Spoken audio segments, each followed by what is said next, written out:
The Erie Institute of Law presents Substance Use Disorders and Addiction, Understanding and Addressing the Problem. This program was presented live on May 8th, 2023. Thank you for joining us today.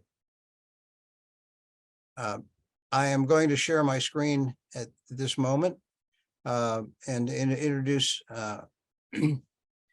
today's topic, which is substance use disorders and understanding them and working with people that experience them. And I am really thrilled to be able to tell you that this CLE was totally underwritten by the Buffalo chapter of the American Board of Trial Advocates and the Erie County Bar Foundation, because both of these groups believe that this topic is so important that it should be available to everyone. I'm also pleased to tell you that we have a tremendous panel today. Joining us shortly should be Mary Carney, Judge of the Family Court, who is on her way back from her Judiciary Committee interview.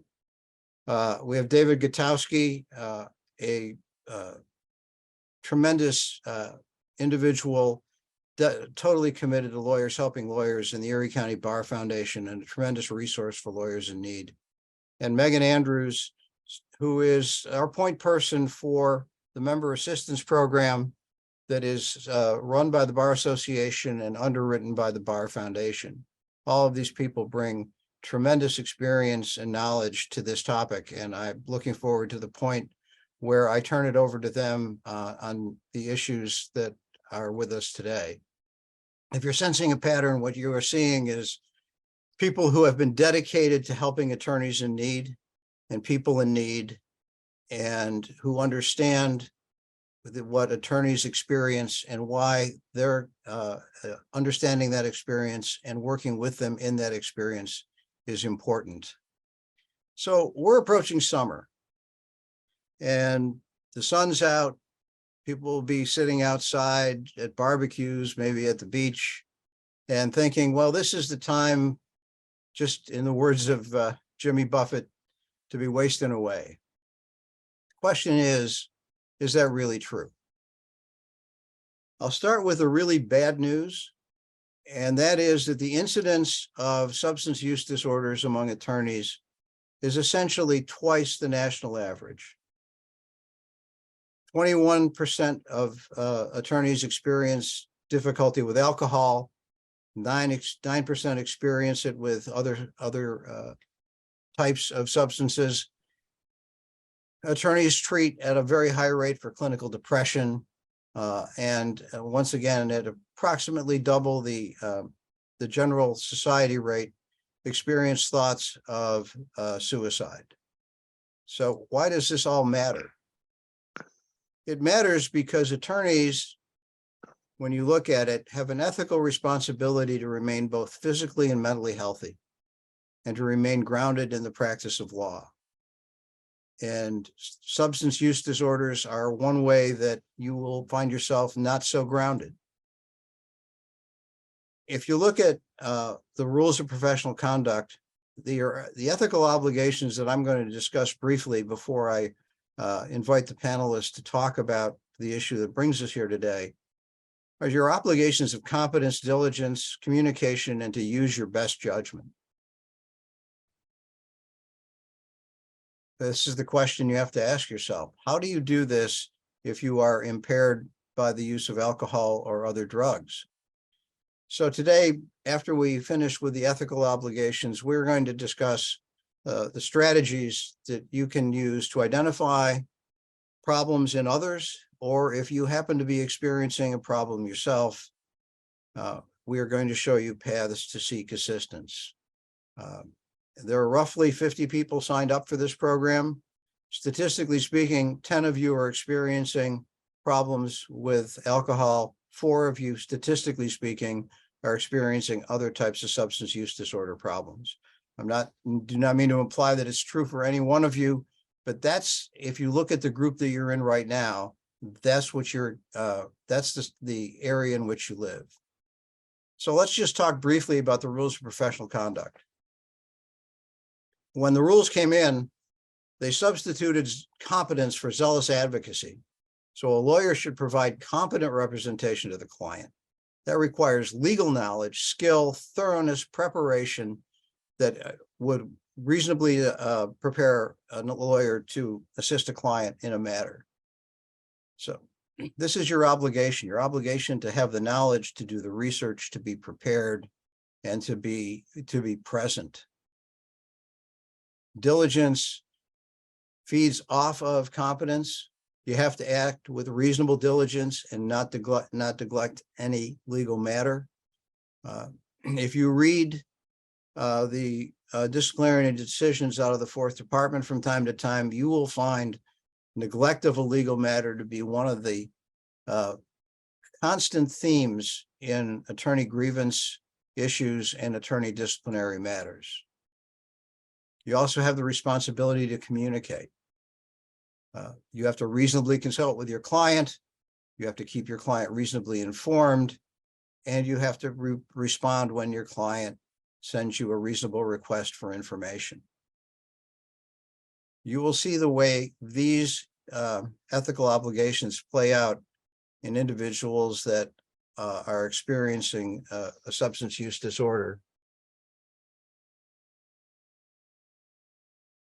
So why do we call it substance use disorder? Why don't we say what people generally say is substance abuse?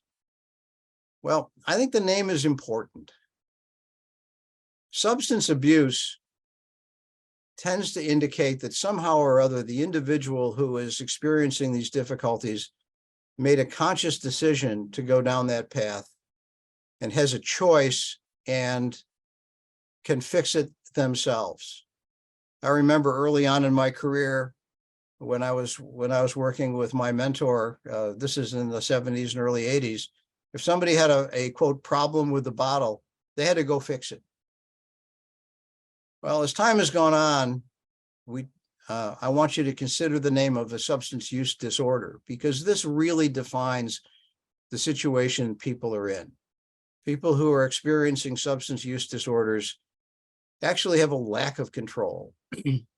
They have a psychological or physical compulsion to continue to use alcohol or their drug of choice, and they really don't need a choice. They don't have a choice. What they need is someone to help them, because their choices have been taken away. And we're going to discuss this in significant detail as we go forward. And I ask you to consider, when you talk about this or when you think about this with others or yourself, understand that it is a disorder. It is not something that necessarily is voluntary. So we start with, how do you know and who do you know, and what is the next step?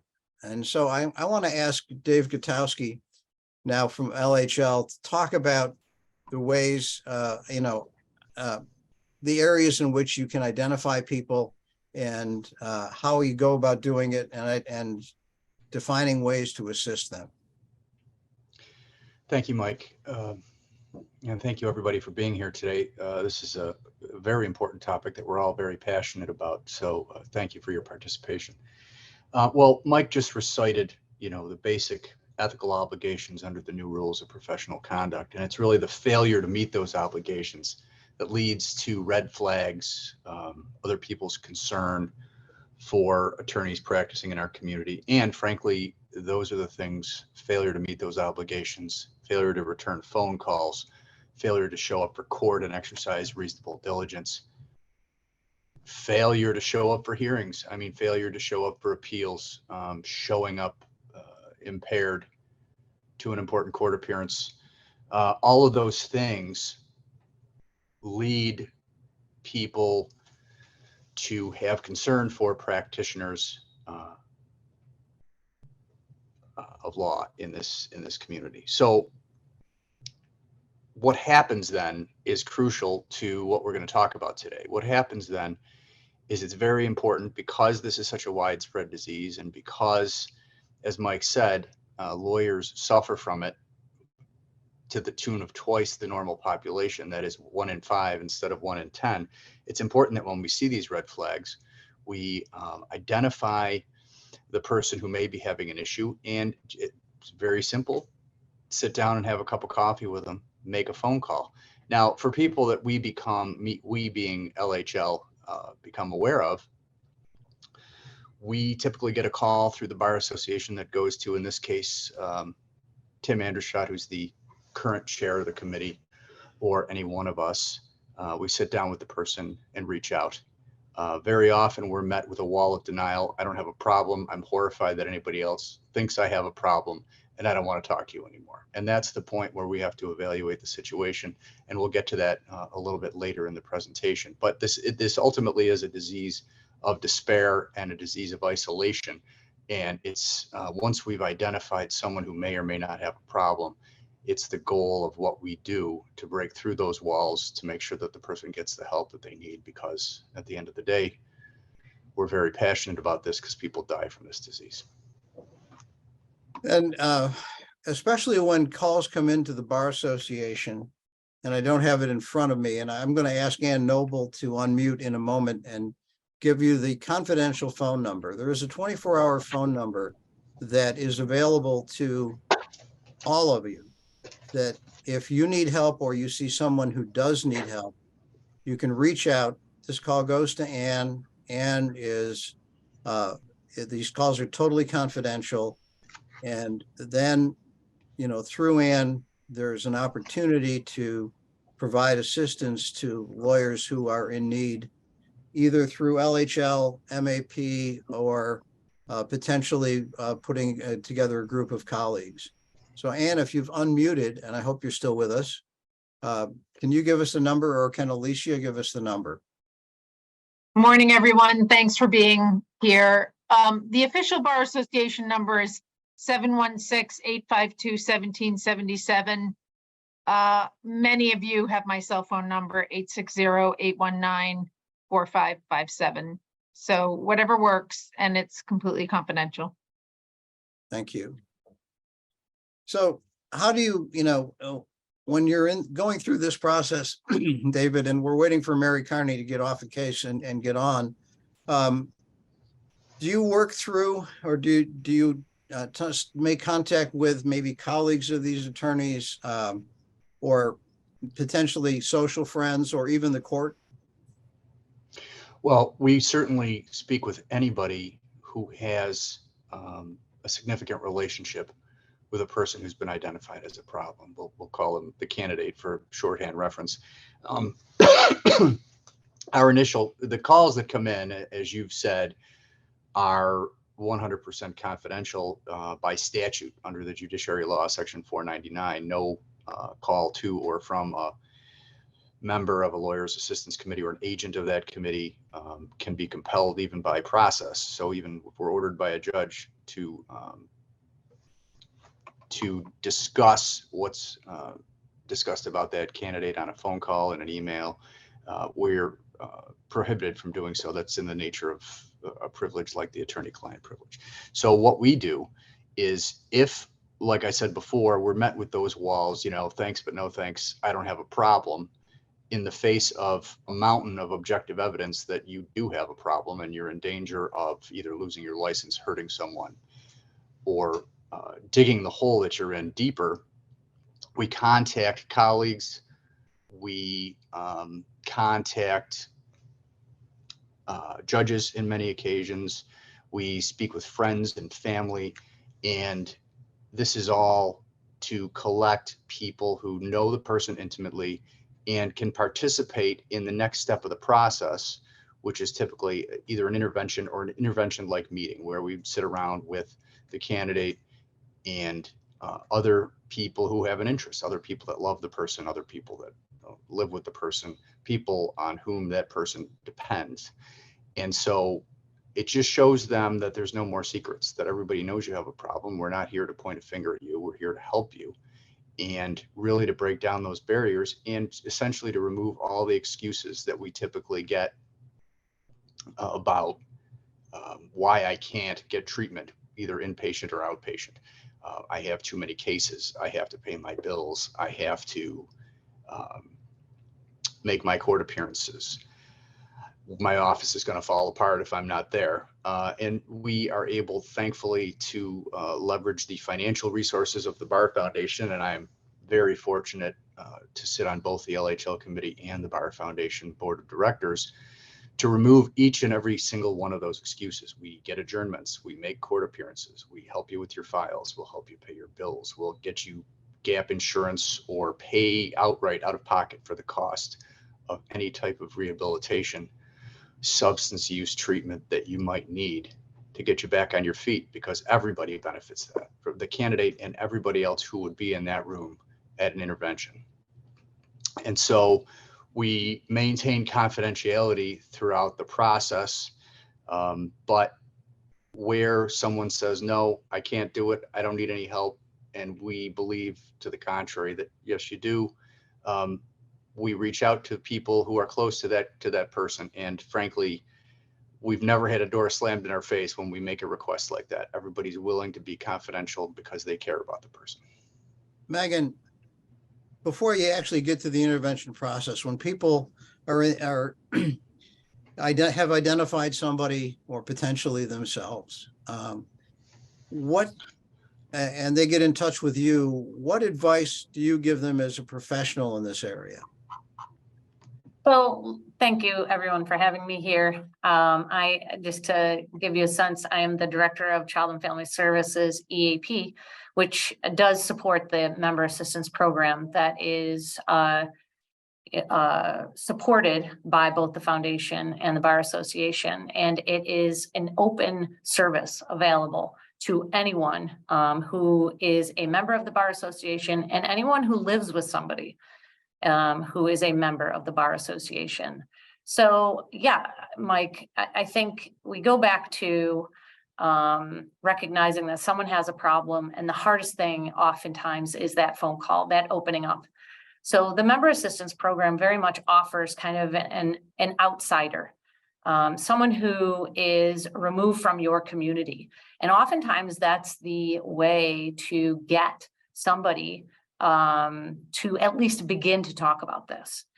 So offering options, people may want to talk to peers, people may want to talk to an outsider. We are professionals, we are the outsiders.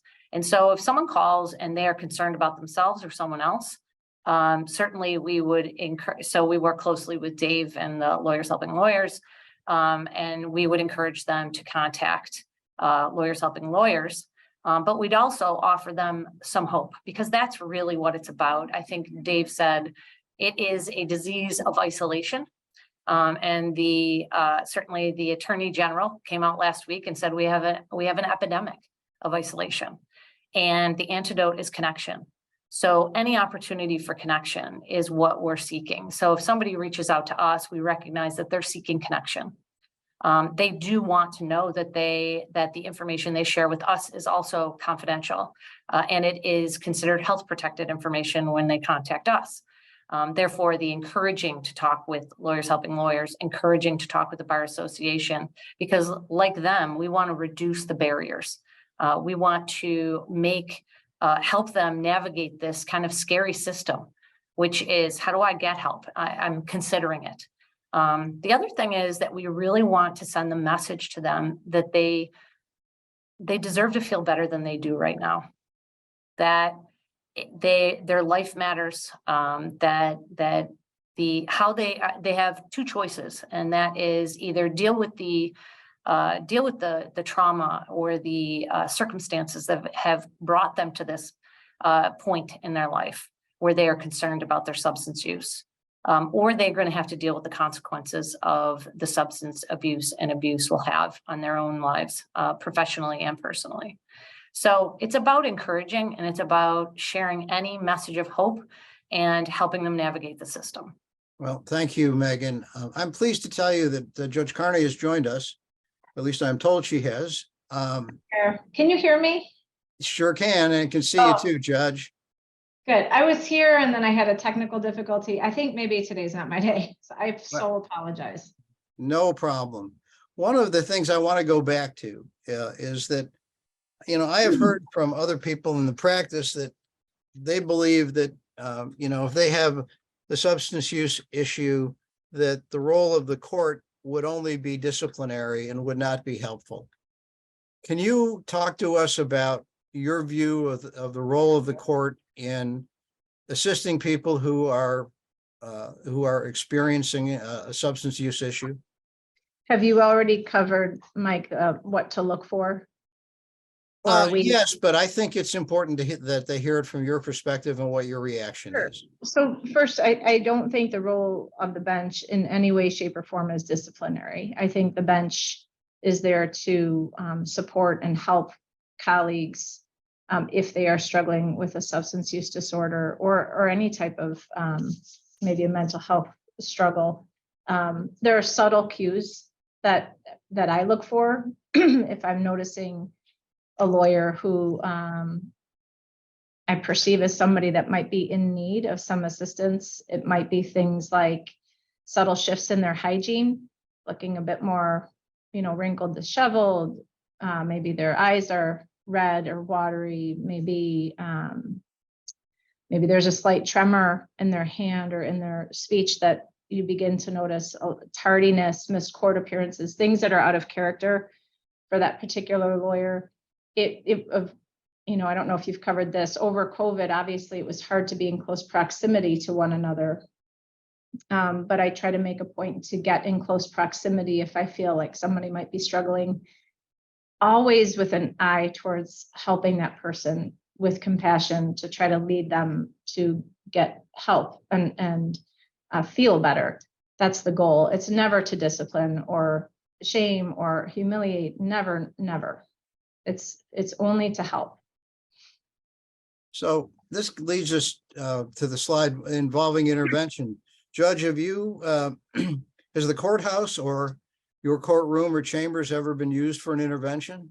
It has, and I've used other judges' chambers and other judges' courtrooms. I think that that's where the bench can be integral in creating a space that's private, large enough to accommodate colleagues who are concerned, friends, family members, when we host, an intervention with a lawyer. And we talked about it earlier, there might be a little deception involved in bringing our person who is in need of some help into chambers, because we're not going to tell them exactly what's going on, because as David mentioned, there's a high level of defensiveness and wanting to kind of hide what's happening. But yes, chambers is an ideal place to have a private intervention.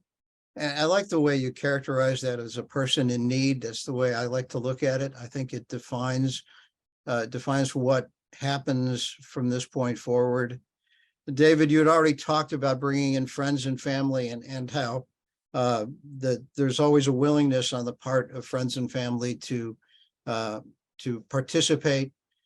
Why don't you walk us through the way a typical intervention works, how you overcome resistance, and then I'm going to invite Megan to discuss some of these topics from her point of view. Yes, thank you, Mike. Well, certainly this is a disease that's central to the person who needs life, right? They depend on the drug or the drink. And as a result of that, any hint that they may be sent to a rehabilitation facility or even be asked to give that up is horrifying. And then, of course, the additional trappings of being a lawyer and how we jealously guard our reputation. If anybody finds out, very often that is the end of the world and something to be fought against. So the reason that we reach out to friends, family, colleagues, judges is because they have, and I always hesitate to use this word in the context of an intervention like this, but I'll use it anyway because I think it really describes what the process is like. Leverage. And that's not a word that I like to use in this context. It's a word that's been used by some professional interventionists that we've worked with in the past. But really, it's less leverage than getting the person in the room, surrounding them with friends and family and colleagues to demonstrate to them that, one, we know, so the secret's out. Two, we care about you and we love you and we want you to get help because we want you to get better. And that goes a long way towards breaking down a lot of the denial comes with this disease. And then, as I mentioned a little bit earlier, it allows us to break down the inevitable excuses why I don't need your help or I can't do this right now. So one, it allows them to accept the fact that they have a problem and that people know, at least get them on the road to that acceptance, which Megan could discuss is a long process. And two, it commits them to the process, right? We're getting them to yes in the context of a group of friends and family and colleagues that love them. And so it makes it easier for them to say yes. And breaking down those excuses, like I discussed earlier, we have the financial resources and we have the boots on the ground in terms of the LHL and other committees of the Bar Association to sort of hold them up, take care of their practice, address any licensing issues that they may have, help their friends and family, pay their insurance, do everything that they would say prevents them from going to get help, and allow them to do it. Before I invite Megan, thank you, David. Before I invite Megan into the conversation, from the standpoint of the foundation, I just want to let everybody know that we spend hundreds of thousands of dollars a year and nobody knows who we spend it on or why. And so the role of the foundation as financial resources and also to be able to coordinate other resources on behalf of individuals is a key element, at least in our neck of the woods in Erie County and the 8th District. And so that, and I want to reinforce that so that everybody listening understands the role that we can play and the help that we can bring to people, like I said, very, very confidentially. Megan, professionals matter in these types of processes. Can you explain what your role would be going into an intervention like this? Sure. I think I want to say something about intervention in and of its own. I think it can have a bad rap. It has some history in terms of feeling like it was forced. And no one is being forced into doing anything that they don't choose to do. But when people are at risk and when their lives professionally as well as personally are at risk, there is an importance to shining a light and circling that person. When something tragic happens in someone's life, circling around them, demonstrating love, demonstrating that connection, which truly is, the best antidote to substance use and abuse. And so that intervention is more of a hug than a stronghold.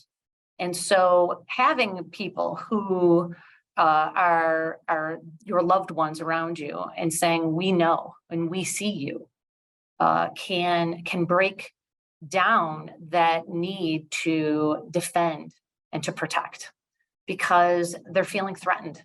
And we want to let them know that they're not alone. And so bringing people together can be so powerful, especially the loved ones. And when a professional comes in, it kind of elevates, recognizing that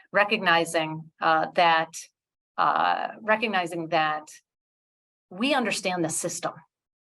We can help provide that support, that roadmap forward. We can get them to the level of care that's best needed for that individual.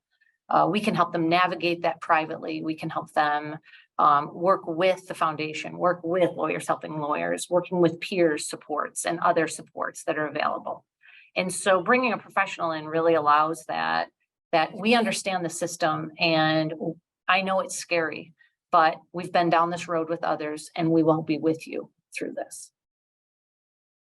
Thank you, Megan. The goals that are on this slide of acceptance and commitment.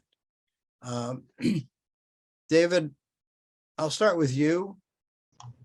When the intervention is successful in and of itself, how do these concepts of acceptance and commitment, how do they manifest themselves in the context of these conversations? Well, very often, especially when someone is resistant to hearing the message, as we've discussed briefly, the role of judges, especially for litigators, for people in need who are litigators, the role of judges in just getting them in the room are crucial. And Judge Carney has participated in many of these, and many of the other judges in Erie County have done so. And once they are faced with the fact that this is not a routine pretrial conference, but it is a group of people sitting in a circle that want to talk to me about a problem I have, that wall goes up pretty quickly.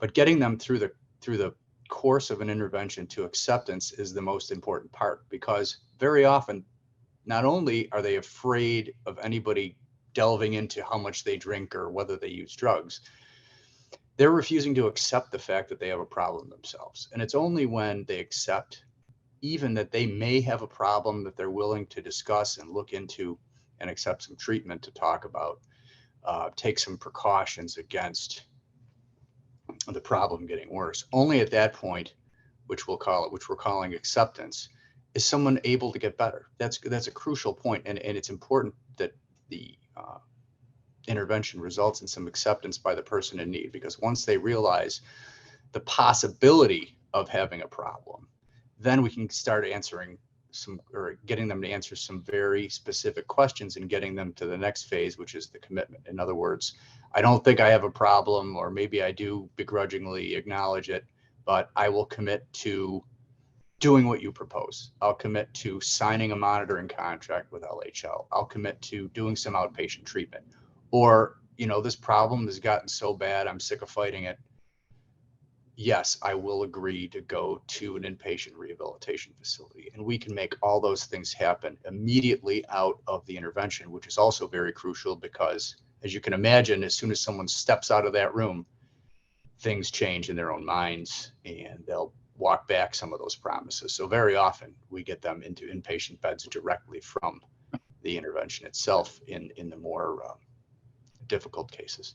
Judge Carney, you've observed this on numerous occasions. What are your views, or what are your observations about that point when you get an individual to accept that at some level that they have a problem? I mean, it takes some time, as both Megan and David, acknowledge. There is some defensiveness, and there's a process in working with this person in need to say, look, we see you and we love you, and that's why we're bringing you here to lead you to help. And so it's not something that's like we're going to meet for half an hour. It's not something you can schedule.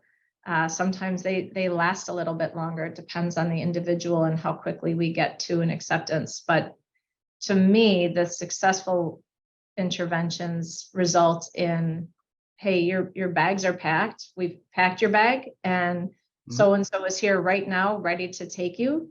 It's going to happen right this instant. You don't have to suffer anymore, because now we're going to lead you on the path to recovery. And that's actually, it's a really beautiful, profound moment when it happens. I've also participated in unsuccessful interventions, and it is devastating. People don't survive that. Yeah. But when there's that commitment and off they go, it really, magic can happen, and getting their life back. Thank you. Let's talk about treatment. And as I flip to this slide, because I'm having trouble with it at the moment, I can tell all those listening that the foundation president, with the stroke of a pen, can authorize treatment, immediate treatment for any individual that's been identified. Well, let's talk about some of these treatments. First of all, the residential treatments. And I think let's have the conversation about detox and moving into the 21 to 28 day situation. Megan, would you start that conversation for us? Sure. I think that it's really important for people to know that alcohol detox can be deadly. So oftentimes people are on their own trying to reduce or eliminate the use of alcohol, and they're in the dependent stage, where alcohol is required for them to kind of get to level. And that is usually a time where interventions or loved ones coming together to shine a light on the concern really can kind of motivate an individual into detox. Oftentimes after detox, the requirement is then to enter into what often people hear about, which is residential inpatient. Longer term inpatient is also available beyond the 21 to 28 days, but that it is really dependent on the level of the challenge that the person is and the disorder that is assessed during the assessment phase. So the identification of, does someone need to get away from the people and places and things that have supported their substance use is usually an indicator of whether or not residential treatment is needed. There are other treatments also available, certainly through outpatient clinic services. Certainly depending on the level of impact that the substance use or abuse is impacting their lives. Recognizing that treatment includes multiple facets, including medical treatment is first. We need to know that the person is physically sound, physically able to enter into counseling and peer supports to help them. And I'll let Dave talk more about the peer supports, but certainly recognizing that follow-up and continued care outside of the residential treatment is vital, and having a care plan developed with reasonable and understandable supports for that individual for long-term success is vital. Because really, we're not talking about short-term success here. We're talking about, how are you going to live without this substance that in many ways has helped you through, has helped you cope. People use it as a coping mechanism to deal with the intolerable. How are you going to learn to tolerate discomfort in a way that you haven't before? And that's what treatment is, making a plan for how do you move forward. So I'll let Dave talk a little bit about kind of the peer supports too, and his perspective on all of this. David, if you could jump in on this, especially discuss with us the type of residential treatment that have been identified for professionals and how the foundation and LHL make use of that. Yes, thanks, Mike. Well, we have identified several rehabilitation programs, all out of state, primarily anyway, that cater to professionals. Very often, this fear that we've been talking about, someone will find out, how's it going to impact my life if I run into clients, colleagues, et cetera. They're going out of state. They're in certain populations, lawyers, doctors, policemen, people that all have something in common in that they jealously guard their anonymity through this process. And these are excellent programs, top to bottom, that meet the requirements, of the disease, right? The person in need has psychological / emotional, spiritual, and, as Megan mentioned, physical complications from this disease. Detox certainly gets them through the physical, and both alcohol and benzodiazepine withdrawal can kill. So if those are the substances, detox is mandatory. And detox also very often, with the assistance of some medication, gets people through to the 21 to 28 day. That's the basic rehabilitation program. So once you're in a place, you're safe, you're surrounded by people that you can trust, professionals that you can trust. It takes about 30 days for someone who's in the grip of this disease, be it alcohol, drugs, or both, to clear their head enough to really be receptive to the message that, listen, there's hope, I'm not alone, and I can beat this. Sometimes people fail as soon as they get out of the 28-day program, or they're in such bad shape, either physically or in some other way, in such deep denial that they may require long-term directly from a 28-day program. If that's the case, that the professionals come up with a long-term treatment plan upon discharge from the 28-day program. Very often we've had attorneys specifically go down for 3, 6, 12-month long-term rehabilitation stays, again, mostly out of state, although there are some supportive living programs here. And so whatever it takes to get someone to the point where they realize they have a problem, they're willing to take the steps to beat it. Medical, as I've said in detox, medical and counseling in the detox, the rehab, the long-term rehab, and the outpatient rehab upon discharge of any of those programs are crucial in keeping someone accountable, making sure they're there once, twice, 3 times a week, whatever it is, making sure they're going to 12-step recovery meetings. That is very often a part of post, of discharge planning. And that's what gets into the peer support, because the peer support just lets people know that, listen, we've been through this before. And I should say, to the extent I haven't been clear about it, Lawyers Helping Lawyers is made up of lawyers who've overcome substance use disorder, right? We're sober, we're living productive lives as people, as lawyers, partners, various types of practitioners in the community. And we've been where you are. And very often, all it takes is that little bit of hope for someone to take the next step, to go to the next meeting, to go to the next counseling session, because they say, listen, this person is telling me their story, which is really all we do in peer support. We share our experience, strength, and hope, we say. We share our stories about what we were like, how very often, how black our life was, what we did, got treatment, started going to meetings, taking the steps necessary to maintain recovery, and then how we're now successfully and happily living a sober life. It's not the end of the world to give up that drink or that drug. And so peer support, I think, is crucial. All of those elements on that last slide are crucial to successful recovery. And when people slip, which they very often do, they need to know that we're there for them no matter what.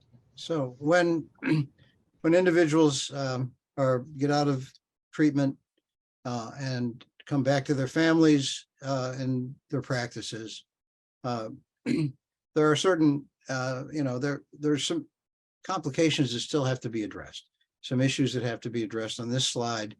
The role of the family and the services for families, as well as the role of an employer, can be significant here. Megan, from your professional perspective, how do you see that? I think it goes back to even the purpose of having that, shining that light for the individual. It helps them to know that they're not alone, because the disease is very much connected to relationships with substances. And we need people around us to help support, and family members, people, colleagues need to know how they can support, how they can help.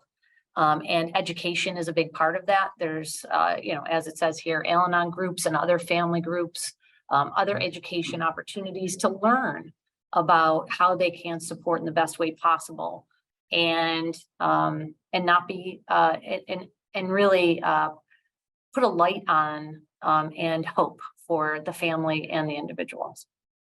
So we can talk about, and we've seen employers be very, very helpful in that regard. Judge, what's the role of the court? How do you as a judge, and how does the court, generally speaking, look to help attorneys that perhaps you've known have gone through this process? One is to just handle it like they're there handling their case, right? Really to not acknowledge what has been through unless that person brings it up. If that person is coming back into the practice and there to do their job, for me, I can speak from my perspective, I let them do their job. If there's an opportunity privately to say, hey, how are you doing? Then that happens. But for the most part, you want the court to act something like Ted Lasso would say, like a goldfish. I'm going to see it. This is how I'm meeting you, where you're at right now, not where you were, 30 days ago. I want to take a brief, I know you didn't ask me to, but I would just want to lift up the foundation again and the huge role they play in the monitoring and the covering the cost of SoberLink, which can be expensive. These are important resources to keep somebody on track and accountable in that hard recovery process, right? The foundation oftentimes is bridging the gap for that person in need. It's not that the substance use disorder itself has taken its hold. It's taken maybe a hold of the finances too. And that person might find themselves in some real trouble. So not in just those resources, but in other ways. So David, talk to us about LHL's role, and to the extent that you have some experience with it or knowledge of it, how the Committee to Assist Lawyers with Depression is part of this process. Well, as I said a little bit about discharge planning from rehab, or even really from outpatient programs, we're there 24/7. Like, the members of LHL and the Depression Support Network, which is a separate committee, but there's a regular meeting, and there are professionals tied to that group for lawyers with depression, and also through the foundation payment for services for other mental health disorders. But with respect to LHL, we're there always 24/7. They have phone numbers. They have means to contact us. Very often, horrible consequences in a lawyer's career can be a blessing when it comes to recovery. A grievance which leads to a diversion case from the 4th Department can be court-ordered monitoring. That type of monitoring, which is administered by a local, usually an LHL member, has one-on-one contact, keeps someone accountable, make sure they go to 90 meetings in 90 days, make sure they go to their outpatient. And we certify with quarterly reports to, in this geographical area, the 4th Department in the case of a court-ordered case. We also provide monitoring for people that want to use it voluntarily, or people that, law students who may be coming up on character and fitness that want that extra support. One, it keeps them accountable, and two, it allows them to know that we're certifying that what they're doing to stay sober is what they need to do. And we're certifying that to third parties for whom they sign releases to us. But the LHL members who have been there, they can provide the hope, they can provide the support, and really very often, how do I deal with this issue? How do I deal with that issue in my life that's coming up? My finances have fallen apart. What can I do here? We've all been through that. And if we haven't personally been through it, someone else on the committee has. And we're available constantly at all times, people will tell you, talking about specific cases, all hours of the day and night, to get on the phone, to meet someone, to really provide that support and guide them to what they need to do.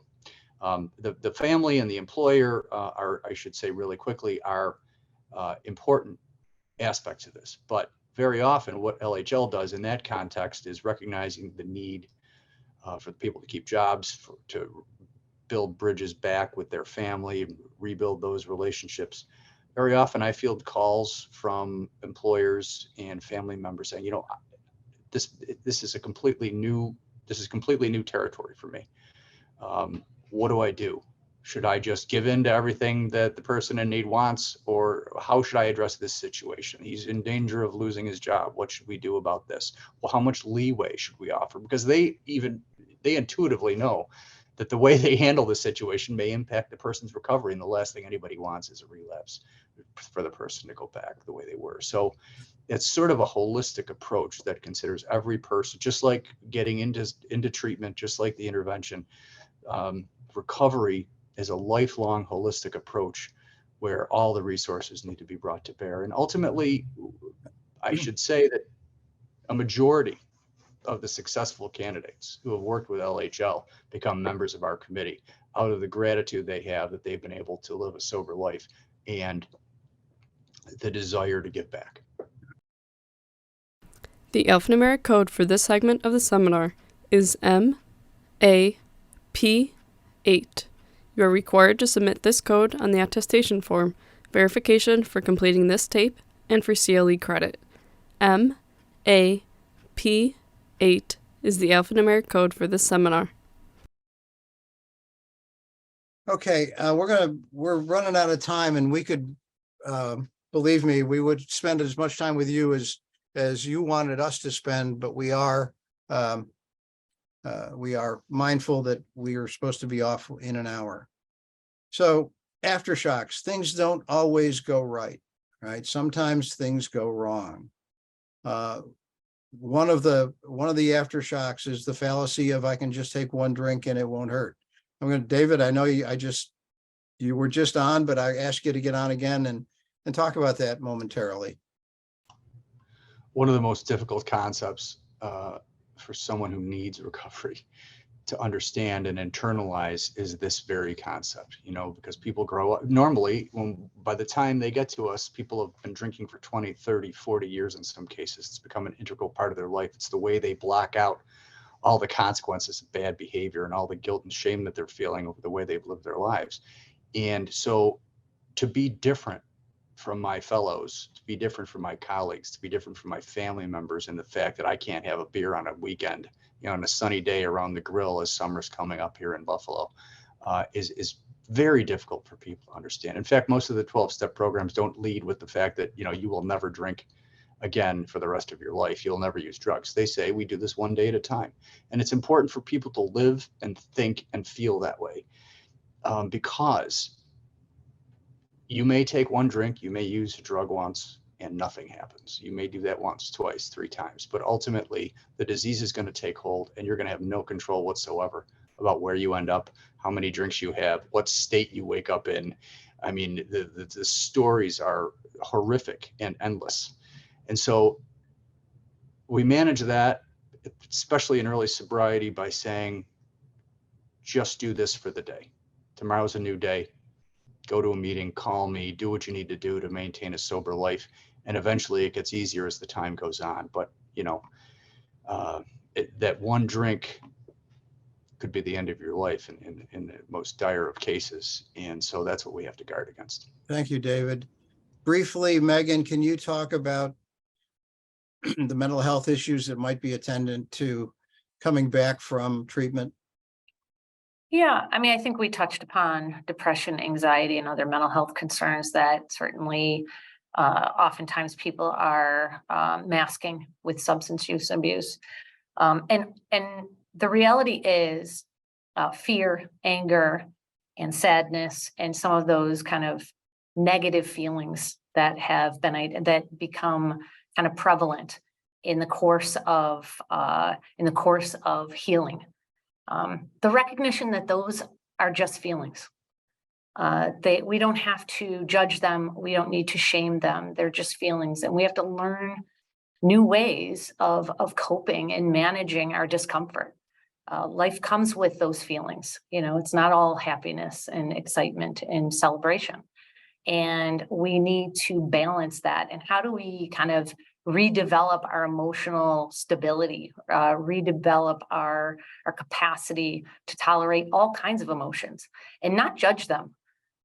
We tend to be judgmental about our feelings. And I think it's about learning how to be more curious about how we feel in the recovery and in the aftermath of kind of this new life. So unfortunately, this program ends on a bit of a down note. You can blame me, I designed it. But the reality of substance use disorders is that sometimes you're not successful. I think we've talked about some of those, some of the ways it can happen. David just talked about it. I think we talked about the circumstances. David, Mary, Judge, and Megan, you and I we've been through that at some level, most of you more than I have. How do you cope with that? I'll start with you, Judge. How do you cope with the fact that it didn't work this time? I mean, it's awful. I think as we've talked about, all of us presenting here are passionate about this issue because we know that when we're talking about reaching out to colleagues in need, that it can be life and death. That to lose a colleague too young, a bright light that had a lot to give, leaving behind a family, there's nothing more devastating, right? So when we're talking about it, and I really want to impress upon the listeners that everybody plays a role. If you see a colleague, you think that they might be struggling, reach out to the Lawyers Helping Lawyers. These are wingless angels that are available all the time to be there, compassionate, and they will do what they can to help, to lead, our friends to be in recovery, because you don't want to see anyone lose this battle. David, a brief thought. As I mentioned earlier, one of the reasons that I'm so passionate about lawyers helping lawyers and recovery in general is because I've seen the cases where people have lost the struggle. The best case scenario is they live a life of misery, perhaps lose their license, lose their family, but hang on. But in the worst case, they die. People die from this disease every single day. I've known colleagues at the bar who knew where the help was, who had gotten help, and still the disease overcame them, and they wound up being found dead in apartments, dying on a family member's floor as a result of an overdose. Horrible, horrible consequences that we see and we know could have been averted had they just sort of latched onto that hope and latched onto the help that was there. I've lost colleagues, as I've said. I lost my best friend growing up. I lost a child to this disease. And so